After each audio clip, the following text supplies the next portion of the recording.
Welcome to Blueprint IoT, and today we will talk about different kinds of soldering tin.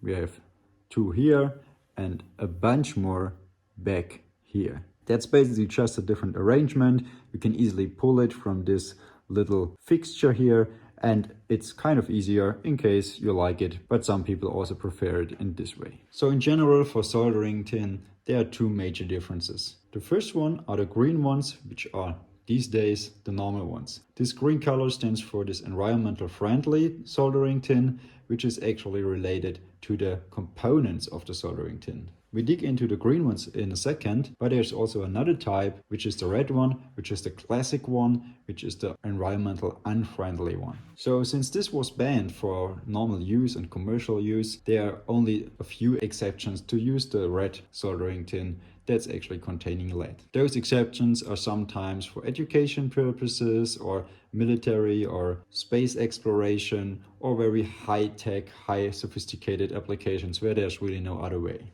So in case you're working for NASA, SpaceX, or you're an astronaut, let me know in the comments. I would be really interested. Otherwise, let's dig into the environmental friendly, lead-free soldering tin. So the components are normally given in this chemical formula right here at the top. So in this case, it's 95% tin, 3.8% silver, and 0.7% copper.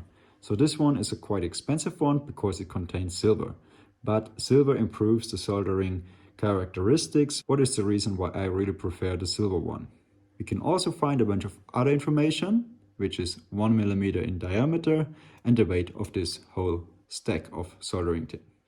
Here we have another one, which is 0.5 millimeters in diameter, the same weight in total, and we have 99.7% tin and only 0.7% copper. No silver at all, it was completely replaced with tin. So while this one is for sure the cheaper alternative, this one is the one I prefer for soldering because it's more easy to melt it. There are also thicker versions like this one, which is 1.5 millimeter in diameter, and this one, much thinner one, which is 0.25 millimeters in diameter.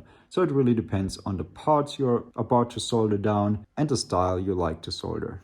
For beginners, I would recommend 0.5 millimeters in diameter because it's more controlled to add the soldering tin because it's only a little bit at a time. But in case you're a bit more advanced, I would recommend the 1.0 millimeter soldering tin because it's much quicker to solder with this one because you only have to move a little bit to apply the right amount of soldering tin, but for this you need to be a little bit trained. So there are also other different combinations of different elements for soldering tin, but the most common one is probably the 99.3% tin and 0.7% copper, while there are the silver versions and other versions which have a better flow characteristic. So it kind of depends on your skills and how much you solder, if it's worth to buy a more expensive one. And please, in case you're a beginner, don't try to save money on a cheap soldering tin because that's really the major factor if you will be successful with soldering or it's just a big mess. There's one more thing I want to mention about soldering tin.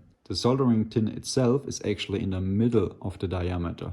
Around the diameter there's a soldering flux which makes the soldering tin itself flowing more easily and kind of stick more easily to the components itself. In case you solder a bit slow or you solder with a too high temperature, which we will discuss more detailed in the soldering video itself, it can happen that this soldering flux is already burning before you can really make use of it. You will recognize this by a lot of smoke going on while you're soldering. In case this happens, you may want to add some additional soldering flux to the actual component you try to solder.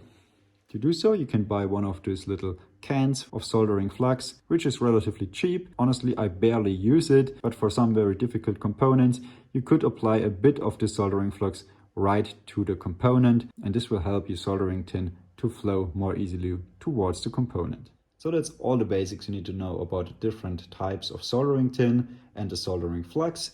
I hope you liked the video, and in case you're interested in more soldering content and other content around IoT, make sure to be subscribed and see you next time. Thanks for watching.